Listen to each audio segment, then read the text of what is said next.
Millions of people have lost weight with personalized plans from Noom. Like Evan, who can't stand salads and still lost 50 pounds. Salads generally for most people are the easy button, right? For me, that wasn't an option. I never really was a salad guy. That's just not who I am. But Noom worked for me. Get your personalized plan today at Noom.com. Real Noom user compensated to provide their story. In 4 weeks, the typical Noom user can expect to lose 1 to 2 pounds per week. Individual results may vary. Hey, I'm Ryan Reynolds. At Mint Mobile, we like to do the opposite of what Big Wireless does. They charge you a lot, we charge you a little. So naturally, when they announced they'd be raising their prices due to inflation, we decided to deflate our prices due to not hating you. That's right. We're cutting the price of Mint Unlimited from $30 a month to just $15 a month. Give it a try at mintmobile.com/switch. $45 up front for 3 months plus taxes and fees. Promo rate for new customers for limited time. Unlimited more than 40 gigabytes per month. Slows full terms at mintmobile.com. Many of us have those stubborn pounds that seem impossible to lose, no matter how good we eat or how hard we work out. My solution is PlushCare. PlushCare is a leading telehealth provider with doctors who are there for you day and night to partner with you in your weight loss journey. They can prescribe FDA-approved weight loss medications like Wegovy and Zepbound for those who qualify. Plus, they accept most insurance plans. To get started, visit plushcare.com/weightloss. That's plushcare.com/weightloss.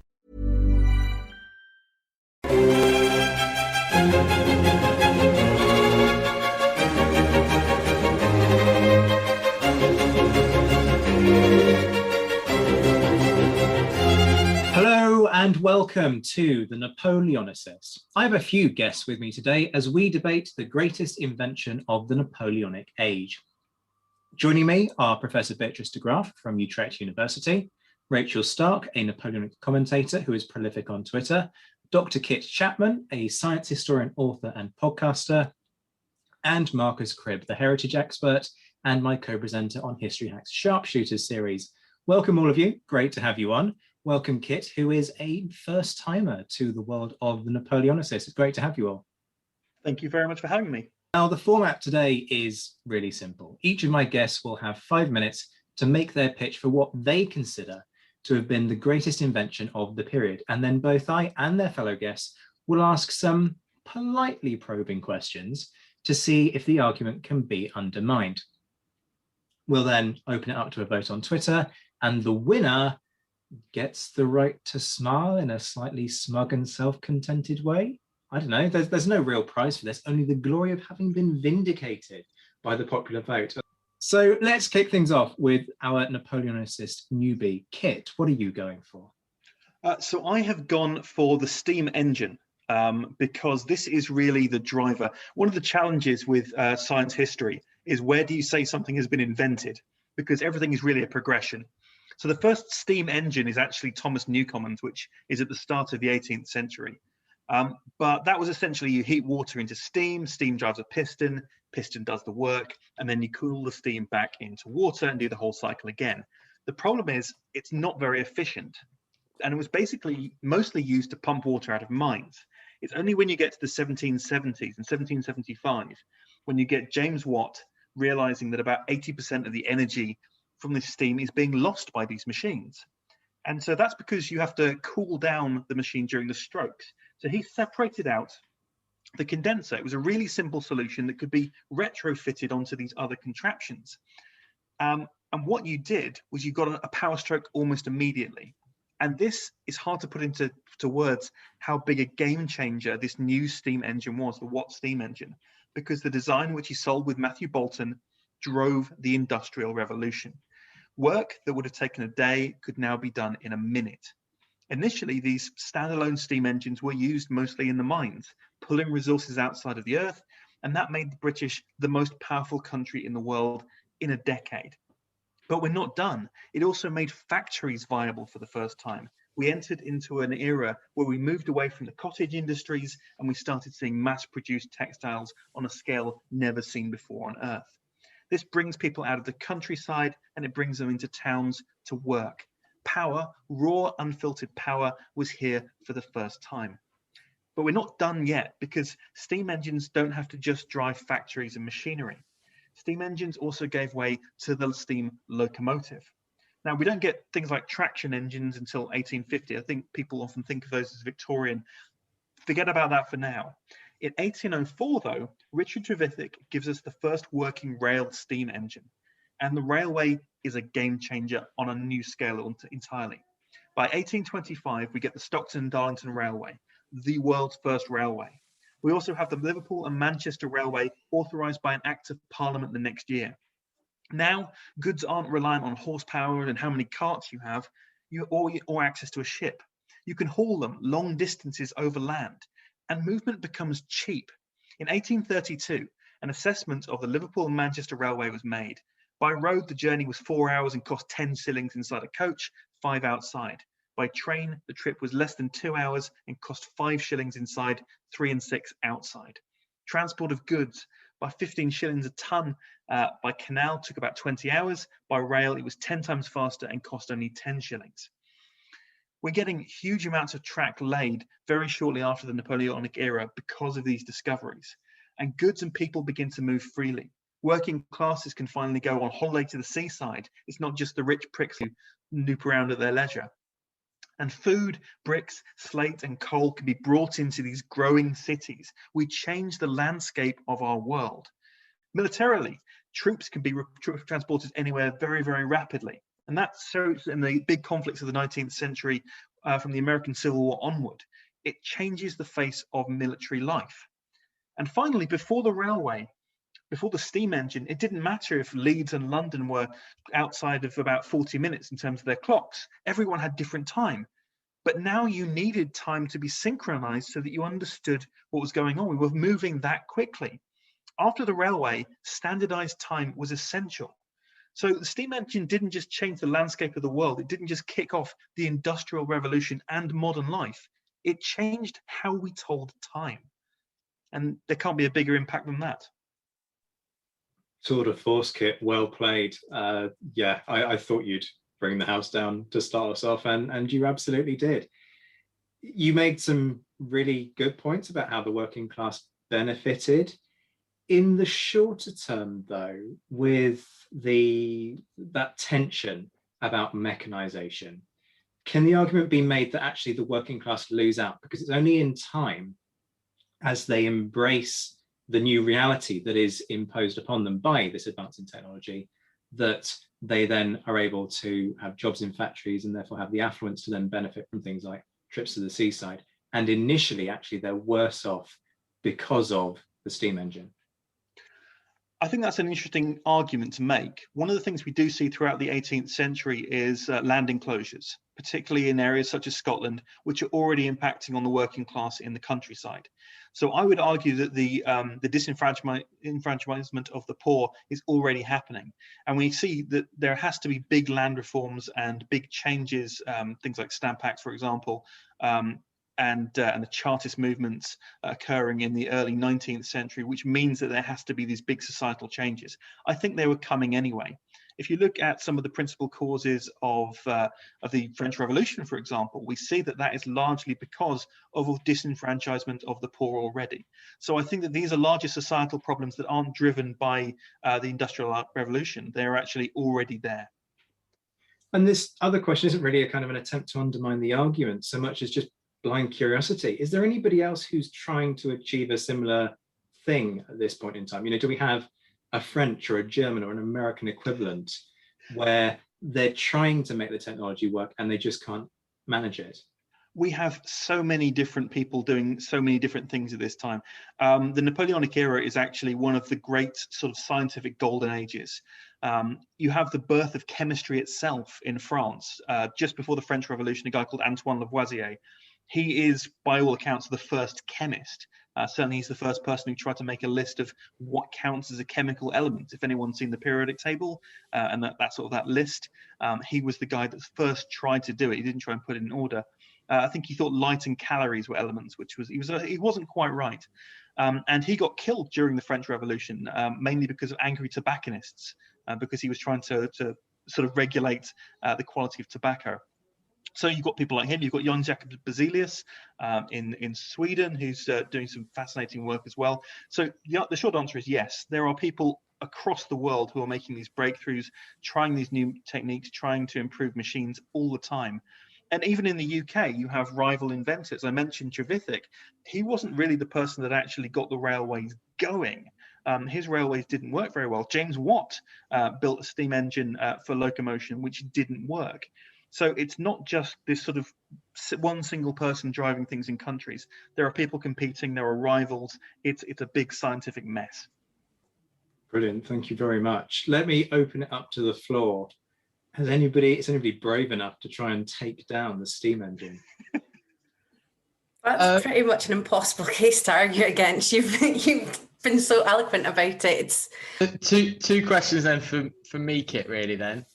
Furthering on to what Zach said, the rapid urbanization, too rapid, as in it wasn't regulated, led to basically indebted servitude, especially in South Wales and areas like that, where then the factory owners would own the housing, would own all the shops and the salaries. And so they would actually have already lost their rent before their monthly salary, because they'd be on weekly rent and monthly salary. So they'd be taking loans out. So that's the steam engine as an industrial engine. And then obviously it brings us on to a new crime. We kind of have like crimes on railways. Transport police have to be founded. And at I want to say Liverpool and Manchester Railway unveiling, one of Wellington's cabinet is run over by a train and killed. Well, so we now have train accidents. He was run down by rockets. It's quite an interesting accident though, because he and Wellington weren't getting on. He'd actually walked out to Wellington's carriage to try and patch the relationship up. He wasn't the only person that was out on track. He was actually told not to get out of the carriage, but they were actually sort of in a lay-by. And then Stephenson's rocket was coming along the other track. He could have gone over to the platform. He would have been fine. He could have pushed himself against the carriage. He would have been fine. Unfortunately, he was renowned for being incredibly clumsy, and he trips up as he's trying to get out of the way of the coach. And then he tries to climb into the Duke of Wellington's carriage, and the door that he's hanging onto swings open right in front of the train that's oncoming, and he gets smashed that way. Yes. So it's a bizarre comedy of errors that actually leads to that gentleman's death. I don't think we can blame the railways entirely. I think it's just sort of unlucky. But the kind of, I know it's comedy, but he was run over by a train, and if there was no train engine, then he couldn't have been run over by a train. Indentured servitude and the consequences of industrialization is a big question. Was it too fast? Was there anything we could have done to slow down? The interesting comparators to make, of course, is what happens in other countries, the rivals to Great Britain, particularly in terms of trade. And the big example there is, of course, America, who become overly reliant and increasingly reliant on slavery in its actual form. So I think that the British is certainly the lesser of two evils in that regard. But you're absolutely right that the working classes do struggle. And there is a big period where we start seeing, child labor, for example. We see very, very poor wages. We see this concept of a weekend not existing, people just basically working until they die. It is one of the big challenges we have to address with the Industrial Revolution. It's something we see in developing countries as well. How do we get around that?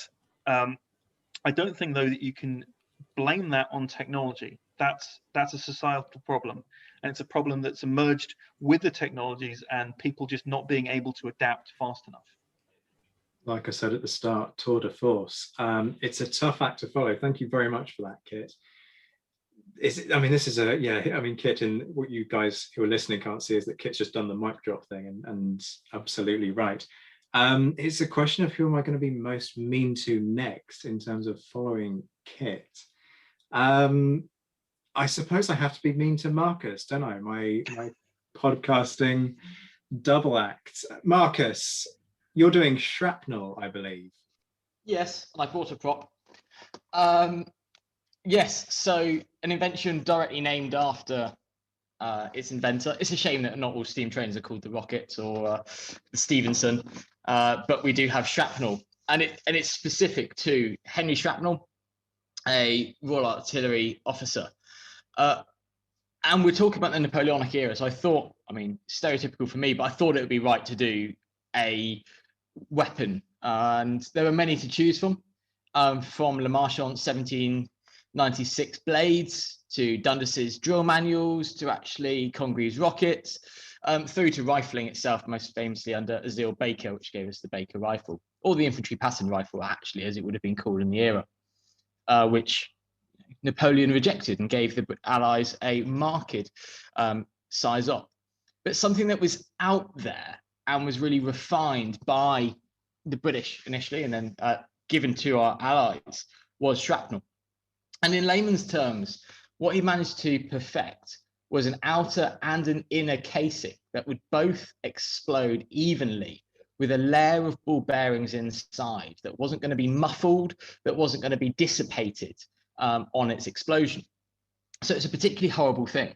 When it explodes, you don't just get areas of the casing flying off in random directions, random sizes, which is what basically effectively the French had. But the shrapnel allows an equidistant explosion of quite a large effect. This made a huge improvement on Allied artillery. For example, all Allied batteries, basically by the end of the conflicts, had 6 guns, of which one of which would be a howitzer firing shrapnel, the rest firing solid shot or canister. So it is making up a sixth of the artillery. It gives a huge effect over formations such as the French column, which is what they insisted on carrying on using, or at least column of divisions. And it did change battles. It did change the outcome of the war, arguably, by the sad effect of killing more men than were trying to kill us. Of course, Zach, you know probably what battle I'm going to mention, but you might not know the example. The opening shot, effectively, of the Second Battle of Porto was a French gun being brought into position against the seminary, and before it could open fire, a British howitzer across the river lobbed a howitzer shell and perfectly wiped out the French gun crew. To a man, it was noted, was lying, writhing, or dead. The way it worked so effectively is it did work by mathematics. A fuse was cut to a direct length in the top of the shell, and this would be down to the number of seconds. You do not want it to explode into the ground, and you do not want it to explode high up overhead, especially not at its zenith. It is trying to get a conical effect coming down onto the enemy and to cause mass death and destruction, a cone of shrapnel balls that will be following the trajectory down and onto mass packed. It's kind of poetic in its mathematics, but deadly, disgusting effect upon the enemy. But because it changed the outcourse of many battles and therefore the wars, bringing the end to Napoleonic Wars, maybe by killing many, it saved some lives, or at least it changed the outcome of history as we know it. So we have an Allied victory, not a Napoleonic one.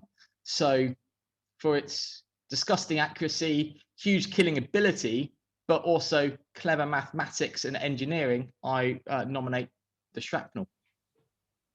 Nicely done, Marcus. Although I think your reputation as a sharp fan is going to take a battering, having not done the Baker rifle. Are you really a sharp fan if you don't champion the rifle at every single opportunity? I don't know. I know. I'm almost breaking a stereotype by choosing another weapon. You are. I'm surprised you didn't do rockets either, actually, having done wargaming with you on many occasions and knowing your incredibly irritating love of the rocket. Also a qualified missile operator within the Royal Artillery, but shrapnel wins for me. Yeah. I mean, my objection, I guess, would be, this is kind of a cheap shot, pun sort of intended, is the killing element. Is it really the greatest invention if its sole contribution to humanity is, look, we can kill people more effectively? Yes. I mean, there are many, we still say great men, some great ladies, Joan of Arc, Boudica come to mind. You can be great and you can be deadly. I mean, the cult Napoleon persists and the guy killed a lot of people. So if he's not great, then Andrew Roberts needs to rescind the title of his book. Any opportunity, and Marcus will bash cult Napoleon, as we established when he debated with Luke Daly-Groves back in November for an hour and a half, and neither of them budged an inch. Yeah, it's a fair fair comment in return. Let me open it up to the floor. So you're saying, and I think it's a valid point. Obviously, it might have ended the wars or contributed to the early end of the war by making death more efficient. But in terms of its legacy, kind of picking up on what Zach said, if you make military matters more and more efficient, and we see obviously the progression into the 20th century, and I guess I'm quite interested in this because my grandfather was a Japanese prisoner of war, and he had shrapnel in his body literally till the day he died. So obviously looking at it against Napoleon, but then it was the uptake goes elsewhere and military matters get more and more efficient. Does that really benefit humanity? I guess it's more a reiteration of what Zach said, but does it benefit humanity in the long run? I mean, that is the problem with all warfare and all weapon technology, is it leads to a spiral. As soon as you create something someone will try to outdo. The reason that I think shrapnel is because for this self-contained era, the French forces do not develop this technology, even though obviously it is available to create because the British do create it. So it's kind of this, we get a step up and they don't get that step up for the era. And the other legacy is, it's not definite, but it's quite likely that your grandfather didn't get shrapnel. What he probably got was casing, as sad as that is. But we now call all explosions and all bits that come off it shrapnel. Shrapnel actually is specific to the ball bearings inside. And hopefully he didn't have that. I mean, hopefully he wasn't suffering too badly. But it's quite likely he actually had the casing actually, and the ball bearings, because they'll either rip through and kill or rip through and go out. It is still like a musket ball, and we still have that today.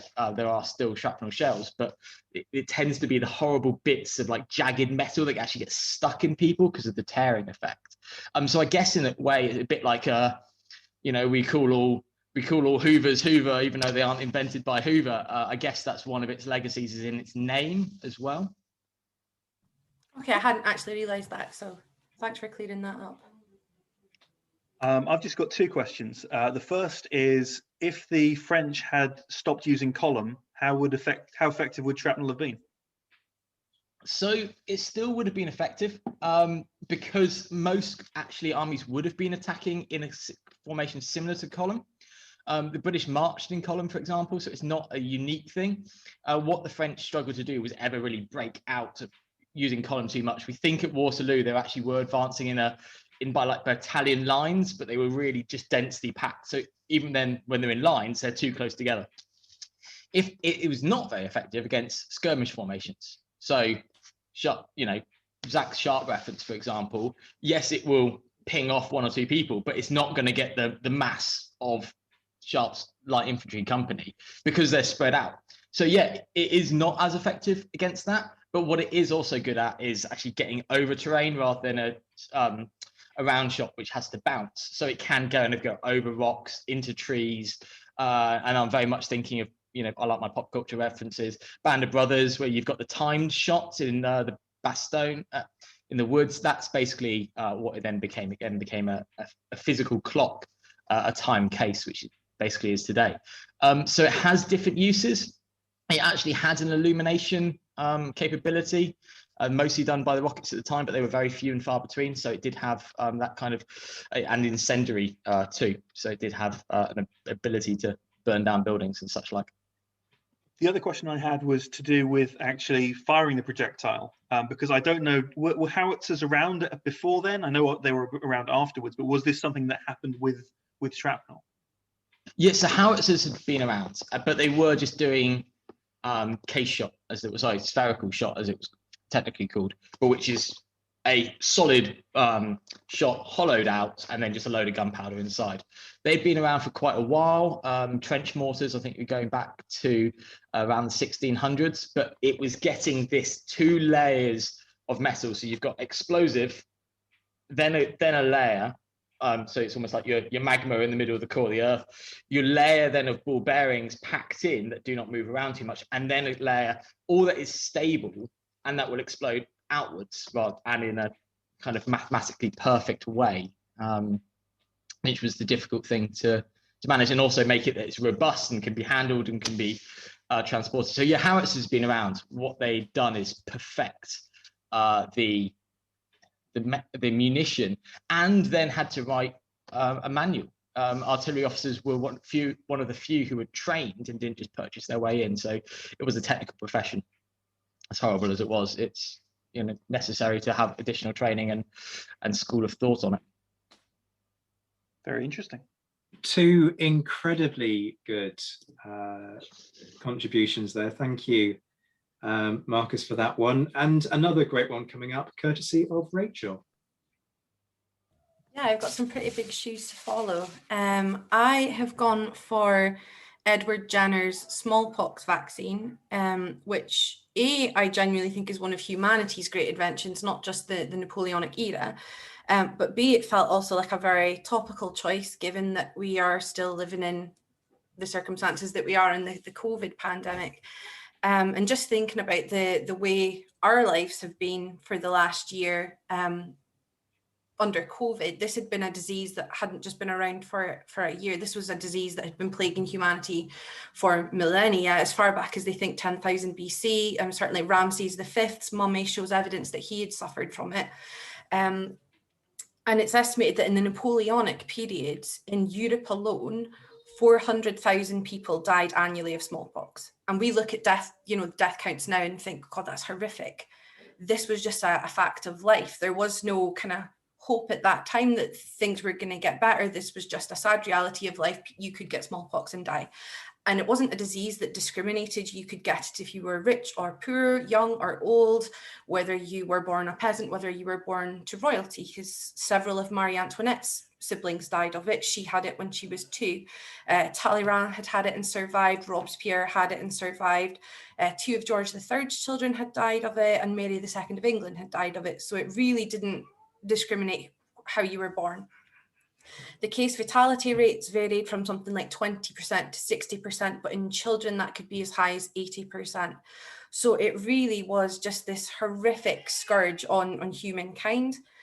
And this is kind of picks up on what Kit said earlier on about when is something really invented. Edward Jenner didn't pioneer the idea that exposure to a disease built up resistance. That had been around for some time. And there are other instances of immunization prior to his vaccine, but he was the first to scientifically apply the theory and test it. And in 1796, he'd heard a dairymaid say something like, well, I'm really glad I've had the cowpox because my face will never get ruined by smallpox and I'll always have my good looks. And he kind of made the correlation between the two. The slightly less palatable element of the story is he then tested his theory on an 8-year-old boy called Joseph Phipps. And that was with the cowpox lesions. And when he introduced him to smallpox lesion, he didn't develop the illness. He took that to the Royal Society the following year, was rejected, had to go and build up more cases and returned with it, published a pamphlet. And by 1800, we see the uptake of vaccination in the UK. He was widely ridiculed at the time as well. And there was quite a strong anti-vaccine movement, wow, plus de change, but particularly from the clergy, because it was viewed as ungodly to introduce animal matter into the human body, and they were taking stuff from cowpox lesions. But we do see this uptake in vaccination by 1800. Napoleon was actually quite pro-science and pro-vaccination. He had all his troops immunised in 1805, actually had a medal struck to commemorate Jenner, but as part of the Code Napoleon, there were vaccine legislation. And if anybody's listening that hasn't listened to Alexander Grab's really fascinating talk on vaccination in Italy, it's on the Messina Society's YouTube page, and it's really worth a listen. And it was talking about the impact of that in Italy. And there was hundreds of thousands of people they immunised in Italy. Obviously, there was a great uptake in Britain as well, and we saw uptake spread across the world. And when I was kind of prepping for this, I wanted to look and see if the lives that Jenner is said to have saved as a result of the vaccine could be quantified. The lowest estimate I could find on that was 530 million, because obviously by the 1960s, smallpox had been eradicated. Higher estimates said possibly into the billions, because also through the transferable principles of immunology, we vaccinate against measles, we vaccinate against TB, we vaccinate against diphtheria and tetanus and you name it. Obviously now at the moment, we're all waiting to receive our COVID vaccine, and it's the only hope we really have of life going back to normal. So his legacy isn't just smallpox, but immunology as a whole. And I think the one thing that kind of really sums up that the greatness of Jenner's invention is that Napoleon, who, let's face it, was the furthest thing in the world from first in the queue when they gave out modesty, called Jenner one of the greatest benefactors of mankind. And I think if Napoleon Bonaparte is willing to give you that kind of props, I think you're probably doing quite well. And he actually released he thought so highly of Jenner that he had 2 British prisoners in France. I think actually one might have been in Italy, sorry. And Jenner personally wrote to Napoleon requesting their release. And Napoleon said, do as he says, release them, because I can refuse this man nothing. He is humanity's greatest benefactor. And I sort of feel like if Napoleon's willing to say that about you, you're doing quite well. Hey, I'm Ryan Reynolds. Recently, I asked Mint Mobile's legal team if big wireless companies are allowed to raise prices due to inflation. They said yes. And then when I asked if raising prices technically violates those onerous 2-year contracts, they said, what the f*** are you talking about, you insane Hollywood ass f- So to recap, we're cutting the price of Mint Unlimited from $30 a month to just $15 a month. Give it a try at mintmobile.com/switch. $45 up front for 3 months plus taxes and fees. Promo rate for new customers for limited time. Unlimited more than 40 gigabytes per month. Slows full terms at mintmobile.com. Hey, it's Danny Pellegrino from Everything Iconic. Ready to upgrade your style game without blowing your budget? Check out Quince. They've got all the good stuff, shirts and polos, activewear, and fine leather goods, all at 50 to 80% less than other high-end brands. And the best part? They're all about safe, ethical, and responsible manufacturing. Get that luxury vibe without the luxury price tag. Hit up quince.com/upgrade for free shipping and 365-day returns on your next order. That's quince.com/upgrade.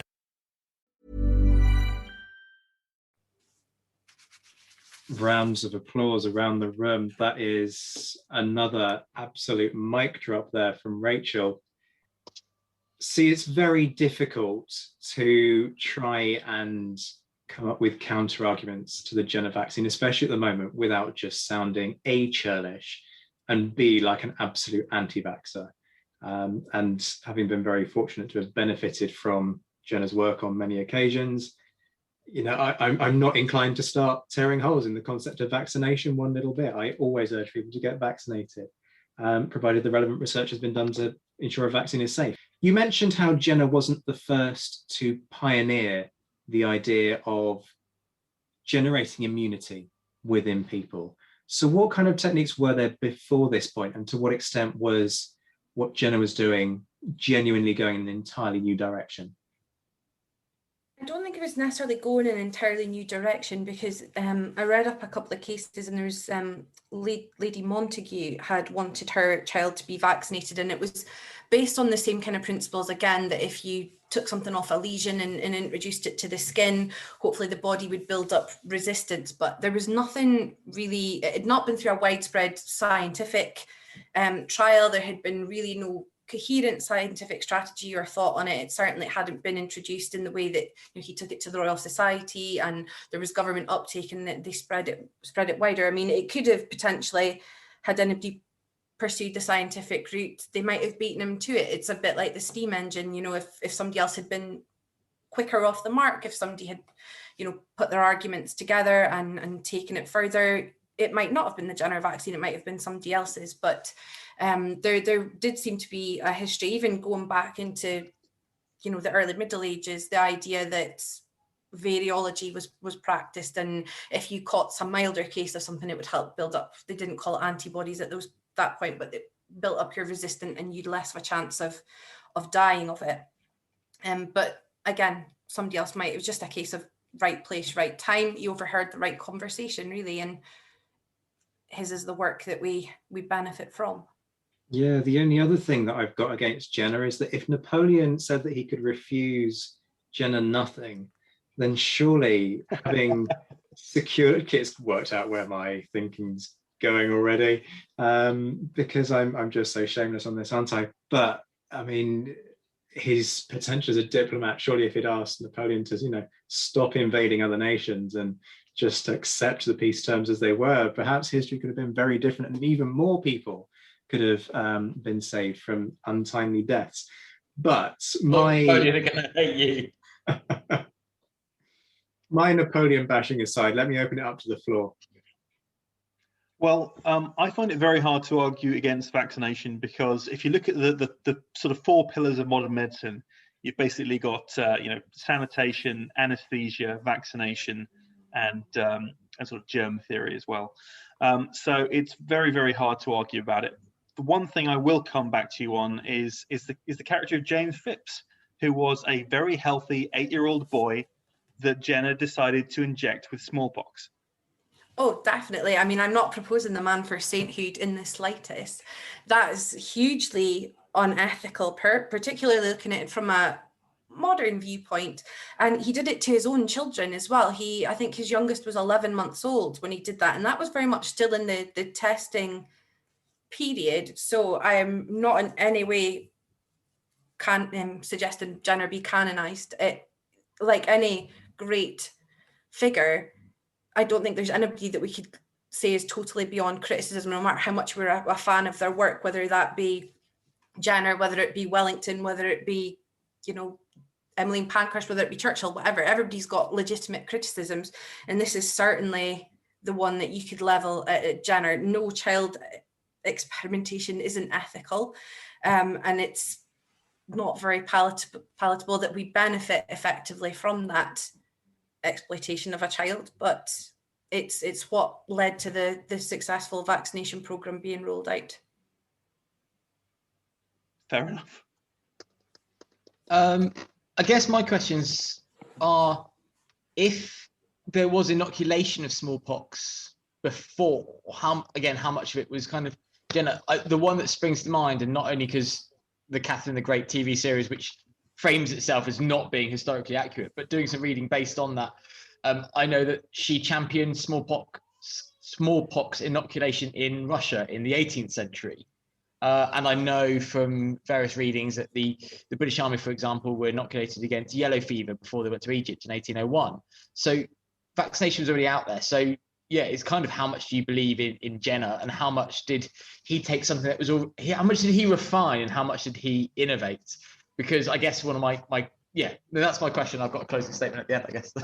Yeah, I mean, he didn't innovate, because Maria Theresa as well had, in advance of Jenner's vaccine becoming, the widespread science, she had lost four or five of her children to smallpox. And I guess you could almost technically say that smallpox is the indirectly caused Marie Antoinette's fate, because her sister Maria Josepha died of smallpox, and then all the royal brides of Austria got moved one space up the marriage ladder. So she might not have necessarily been Queen of France if it hadn't been for smallpox. So that's kind of a tragic turn of affairs for her. So no, he didn't innovate. It was taken, building on existing scientific thought, refining it, and he was the one who had approached it scientifically. There were kind of small pockets of inoculation. 1801, it was his paper went to the Royal Society in 1797. So he had proposed that in advance of 1801. But it's not a real invention. As I say, it was kind of going back to what Kit said earlier on, who really invents something. But it was bringing it forward at the right time, the person who put the scientific chops behind it. And that's why his name's the one attached to it. But no, he didn't invent the idea of inoculation at all. No, cool. I mean, my only other statement on that, well defended, is that Catherine the Great called the equivalent of anti-vaxxers all blockheads, which I quite think is relevant to today. She wasn't wrong. Rachel, thanks very much for that. That was a brilliant case that you put there for Jenner's vaccine. Going from one incredibly strong entry to another, but one with a very different take on the idea of the greatest invention. Beatrice, you're doing something a little bit more negative, aren't you? Yes, it depends on how you view it, of course, but you could argue that one of the inventions, or at least the legacies of the Napoleonic era, was the fact that it created the first type of modern police state. Now, I do know that is quite a controversial statement to make. For example, a Napoleonic scholar as Cherry Lenz argues forcibly against the fact that the empire was a military dictatorship or police state, but there are others who still compound the fact that it was a security state, it was an état sécuritaire, an état policier, and I sort of feel that I agree with that. And well, it's obviously with history, it's always the case.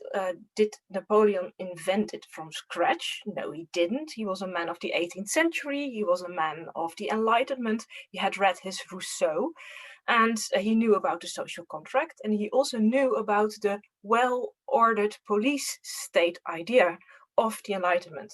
And it was not just to do with police, but with public welfare as such. So he came from that, and he had read his works. He was an encyclopedist. He knew about the machinery of the state, and that was something that he wanted to implement. It was already there in thought, and it was already there in some countries as well. For example, with the Kameralistik in Prussia. There were also kind of police apparatuses in other countries, notably also in Britain. But what I think is what Napoleon really did, he was a smooth operator. He was at home, not the despot and the dictator that he was abroad. And he sort of guided France into relinquishing parts of its liberty in return for law and order and stability. So what he did was he sort of sacrificed the fruits of liberty that the revolution had brought with its chaos for security. So not to glory, but to security. And well, there are numerous examples that you can bring to make this more concrete. And Michael Broers has, for example, extensively written about that. Napoleon completely overhauled and centralized the gendarmerie. He expanded the corps. He made every gendarme prefect a kind of minute emperor. Napoleon called it empereur sur petit pied, little emperors everywhere in France, of course, only loyal to him. And he also installed his famous minister for police, Fouché, and Joseph Fouché. And what Fouché did was that he brought everything under his control. He was the first one establishing great data sets, not just to repress, but to prevent disorder from happening. Border control, passport control, lists, blacklists of people. And this is a kind of an almost modern day surveillance apparatus that was really only in place under Napoleon. And it was in such an extent the legacy of Napoleon that when the Restoration set in 1815, when he was vanquished, this did not go away. All the other countries, the monarchs, they were quite happy to take over what Napoleon had implemented. So I think you could make a forceful case. I have more examples to show you that. Well, one little example, the one that I perhaps like best, is the fact that Fouché specialized himself in preparing little reports on fausses nouvelles that were en vogue in France. So he dispatched agents into coffee houses. So this was not the foreign secret police, which was very active in Britain, for example, under Wickham. This was a domestic security force directed against its own public, gathering information, false rumors, fake news, fausse nouvelle. Very, very nice. So it's really a neologism that Fouché coined, and he reported to the emperor what was going on in his country on the l'esprit public, because l'esprit public, the public spirit, had brought the king to topple. So Napoleon knew that he had to rely on the l'esprit public in order to keep his power in place, and Fouché was the one who had to gauge the temperature of this esprit public by means of these reports. And my last point, interesting part, when the Allies took over Paris, not the first but the second occupation of Paris, they implemented an alliierte verbündete Polizei. I say this in German because it was the Germans, the Prussians, that instigated upon this, and Wellington approved. So an allied general police was established under the guidance of Justus von Gruner, a Berlin police director, and Gruner had Fouché as his advisor, and one of the first things that Gruner did for the Allies, for Wellington, was compile bi-weekly fausse nouvelle reports on l'esprit public in France. So they literally took over what Fouché had left them. So in terms of questions, thank you for that, because you made a great case there. Quite how our listeners are going to choose between the four, I really don't know. But you talk about Fouché a great deal within that. How much of this is Fouché who's driven that forward, and how much of it is Napoleon, or is Napoleon kind of just stealing other ideas that he's read about, as was quite often the case with Napoleon, in terms of him being a great synthesizer of different ideas into a system that he wanted?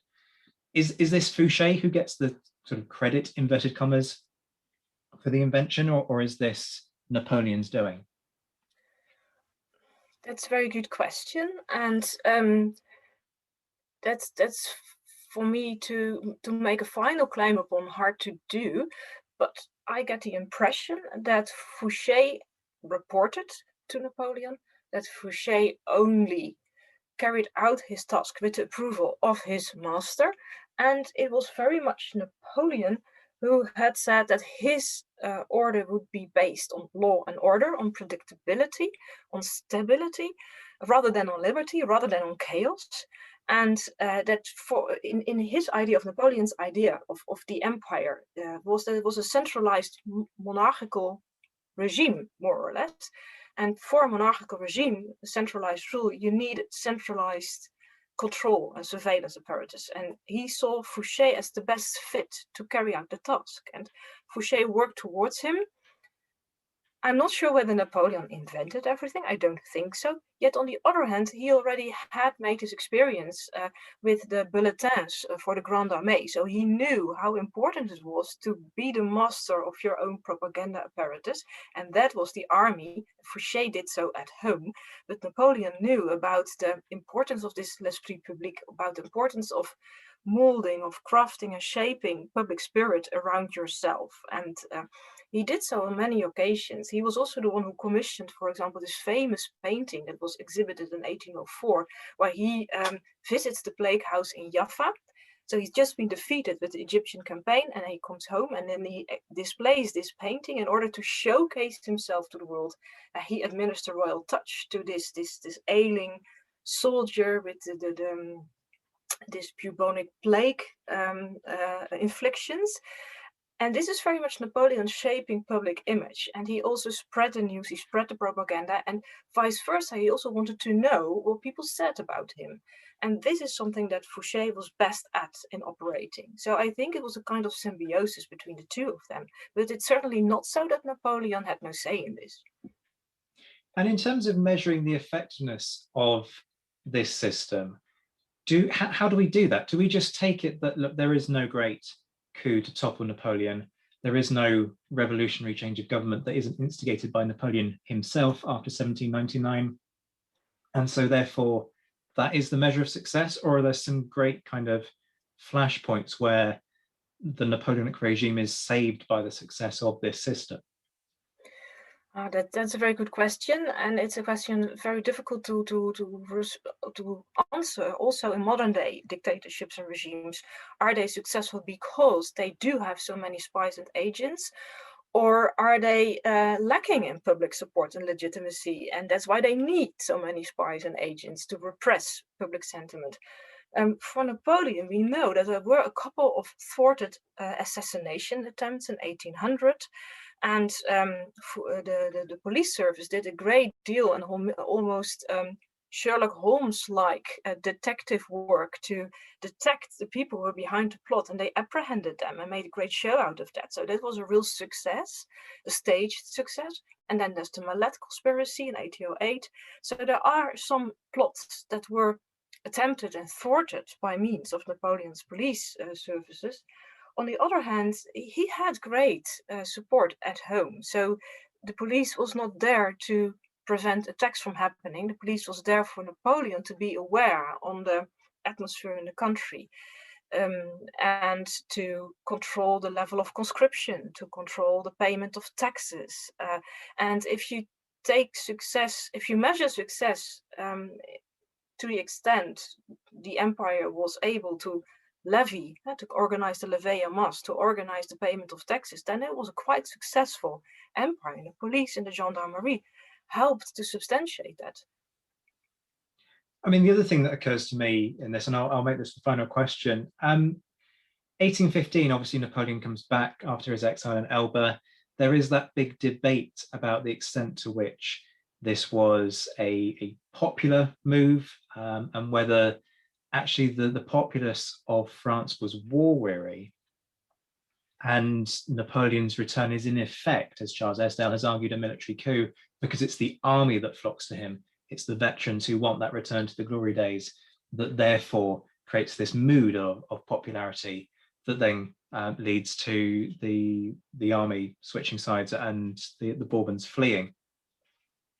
Do you think that there's anything kind of significantly different about what Napoleon does in 1815? Because a lot is made about how it's a very different regime, much more sort of constitutional. Do you think that's a result of him being able to implement this old system, and therefore being able to read the mood that much better? Or do you think there are just other factors in play? Well, I always tend to think that Napoleon's return was really quite a farce. It was quite farcical. It was, and it tends to be more in the direction of an army coup than that it was wholehearted attempt to throw off the yoke of the monarchs once again. And an argument made by Wellington himself in 1815 was that the Allies would never have been able to roll back Napoleon within only a couple of weeks without the tacit or the open support of the French population, and most notably in the north, the part where the battles took place. There's this band of occupational areas in the north and the east of France. That's where the people were not that happy to see Napoleon return. They were perhaps happy in the south, where there was a strong royalist base, the Vendée, where the White Terror waged later on. But I'm not so sure whether they were so happy in the north, in Bretagne, for example. And also your point about Napoleon coming back and, for example, implementing a new constitution, presenting himself as a peaceful ruler, presenting himself someone who would now really start to abolish the slavery, implement civil liberties. Well, he had made it sure that for him already 1799, the revolution was finished, the revolution was perfected, and it was now time for a monarchical rule. And he presented himself on all those occasions as a strong man, dealing out stability and glory and security far more than liberty. So there is this debate about the balance between liberty and security. And sometimes people start to argue, say, well, there was the penal code and there was kind of a predictability in the rule and that gave people more liberties.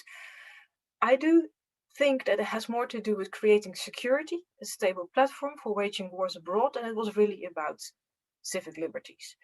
And Napoleon was also the one who created state prisons, who put people on blacklists, who created the haute police, who quelled dissent rather than allowing for it. And he implemented heavy censorship, and he did not roll that back when he came back in 1815. Absolutely. Folks, this has been brilliant. Thank you very much for joining me. You've made some brilliant cases. We will leave it to Twitter to decide. So if you head to what has effectively become the Napoleonicist Twitter feed, which is also my Twitter feed @ZWhiteHistory, you can vote for what you consider to be the greatest invention. But Kit, Beatrice, Rachel, and Marcus, thank you all very much for joining me. Very welcome. Thanks for having us. It's great. I hope the discussion continues. I've only realised during this, I've got one last thing to say for Shrapnel. He seems to be the only one who's actually independently invented something, and everyone else was just the first one to get there. So I think actually he's got a little chance.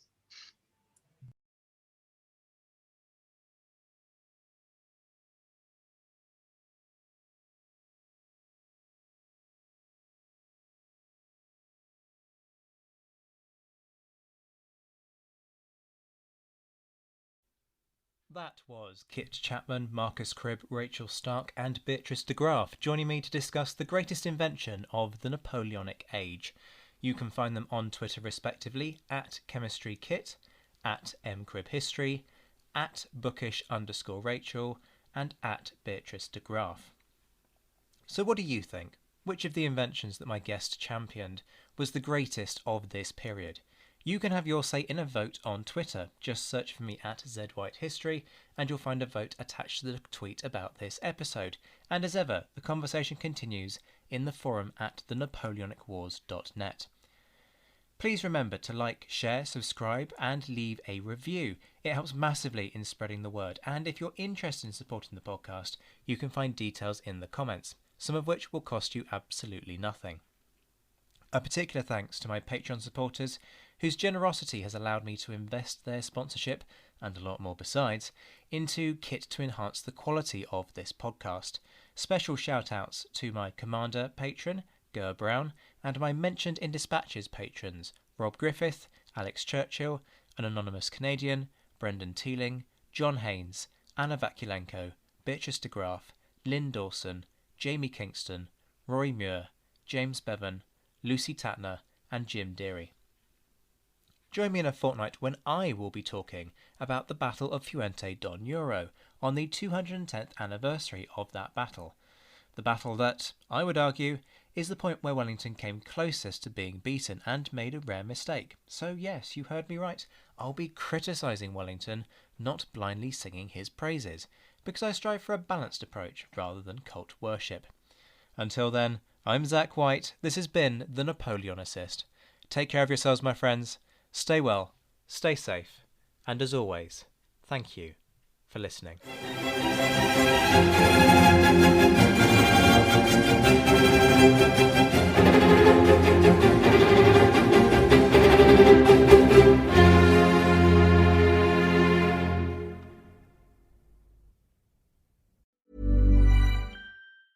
Hey, it's Danny Pellegrino from Everything Iconic. Ready to upgrade your style game without blowing your budget? Check out Quince. They've got all the good stuff, shirts and polos, activewear, and fine leather goods, all at 50 to 80% less than other high-end brands. And the best part? They're all about safe, ethical, and responsible manufacturing. Get that luxury vibe without the luxury price tag. Hit up quince.com/upgrade for free shipping and 365-day returns on your next order. That's quince.com/upgrade.